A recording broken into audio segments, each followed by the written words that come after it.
السلام علیکم۔ کراچی میں مغربی سسٹم کی انٹری، شہر میں تیز سمندری ہواؤں کا راج، شہریوں کے لیے بڑی خوشخبری آ گئی۔ محکمہ موسمیات نے اہم پیشن گوئی کر دی۔ کیا آپ حالات حاضرہ سے آگاہی حاصل کرنا چاہتے ہیں؟ خبر کے پیچھے چھپے اصل حقائق جاننا چاہتے ہیں تو ابھی سبسکرائب کیجئے جلمل پاکستان کو اور ساتھ ہی گھنٹی کے نشان پر کلک کر دیں۔ آپ کو بتاتے چلیں کہ کراچی کا موسم انتہائی خوشگوار ہے۔ شہر میں مغربی سسٹم کے تحت تیز سمندری ہواؤں کا راج برقرار ہے۔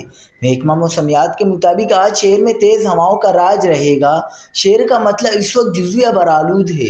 محکمہ موسمیات کا کہنا ہے کہ آئندہ 24 گھنٹوں کے دوران کراچی کا موسم گرم اور مرطوب رہے گا۔ کم سے کم درجہ حرارت 29 ڈگری سینٹی گریڈ ریکارڈ کیا گیا ہے۔ شہر کا زیادہ سے زیادہ درجہ حرارت 33 سے 35 ڈگری سینٹی گریڈ رہنے کا امکان ہے۔ موجودہ درجہ حرارت 32 ڈگری سینٹی گریڈ ہے۔ محکمہ موسمیات کے مطابق گرمی کی شدت 36 ڈگری سینٹی گریڈ تک محسوس کی جا رہی ہے۔ ہوا میں نمی کا تناسب 75% ہے۔ محکمہ موسمیات نے رواں ہفتے گرمی کی لہر ختم ہونے کا امکان ظاہر کیا تھا۔